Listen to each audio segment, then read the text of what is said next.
Hello guys, എല്ലാവർക്കും നമസ്കാരം. ഇന്നത്തെ നമ്മുടെ വീഡിയോ എന്ന് പറഞ്ഞാൽ ഒരു പടുതാക്കുളം, ചിലവില്ലാതെ എങ്ങനെ ഒരു പടുതാക്കുളം, ചെറിയൊരു പടുതാക്കുളം നിർമ്മിക്കാം എന്നുള്ളതാണ്.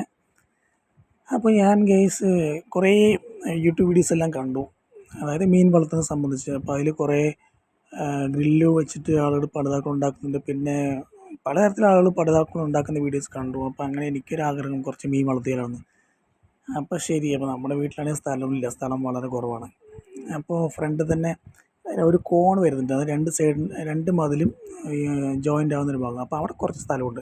അപ്പോൾ അവിടെ കുറച്ച് ഈ വൃത്തിയാക്കിയ ഭാഗം കണ്ടില്ല, ഇവിടെ എല്ലാം മരങ്ങളുണ്ടായിരുന്നതാണ്, കണ്ടില്ലേ? അതെല്ലാം വൃത്തിയാക്കി നടുക്കിൽ മരം മാത്രം വെട്ടാൻ അമ്മ അച്ഛൻ സമ്മതിച്ചില്ല. അതുകൊണ്ട് അതവിടെ നിർത്തിയിട്ട്, അത് മാങ്ങണ്ടാന്ന് പറയണം, അത് പെട്ടെന്ന് കായ്ക്കുന്നത് കൊണ്ട് അത് അവിടെ നിർത്തി. പിന്നെ അപ്പോൾ ബാക്കി ഈ ഭാഗത്തെല്ലാം വീട്ടിൽ ചുറ്റും കിടന്ന ചാക്കും വേണ്ടാത്ത സാധനങ്ങളും ജെല്ലിൻ്റെ കാര്യങ്ങളും കല്ലും കട്ട എല്ലാം എടുത്തിട്ട് ചുറ്റും ഒരു മതിൽ പോലെ ഉണ്ടാക്കി, രണ്ട് സൈഡ് ഇങ്ങനെ ഉണ്ടാക്കിയിട്ട്, പിന്നെ അവിടെ വേണ്ടാത്ത ചാക്കുകളും പിന്നെ ഒരു കറുത്തൊരു ഷീറ്റ് അങ്ങനത്തെ അതെല്ലാം കൊണ്ട് അടിയെല്ലാം ഫുള്ളായിട്ട് വൃത്തിയായി വിരിച്ചു. ചാക്കെല്ലാം മതിലിന് സൈഡ് എല്ലാവിടെയും നന്നായിട്ട് വിരിച്ചു കൊടുത്തിട്ടുണ്ട്. പിന്നെ അതിന് ശേഷം ഇതും വേണ്ടാതെ കിടന്നാണ് കേട്ടോ, ഈ മഞ്ഞൊരു പായ് അത് ഉപയോഗിക്കാതെ വീട്ടിലുണ്ടായിരുന്നതാണ്. അപ്പോൾ അത് എടുത്ത് വൃത്തിയായിട്ടാണ് വിരിച്ചു കൊടുത്തിട്ടുണ്ട്. പിന്നെ ചെയ്തതെന്ന് വെച്ചാൽ ഒരു ടാർപോളിൻ വാങ്ങിച്ചു.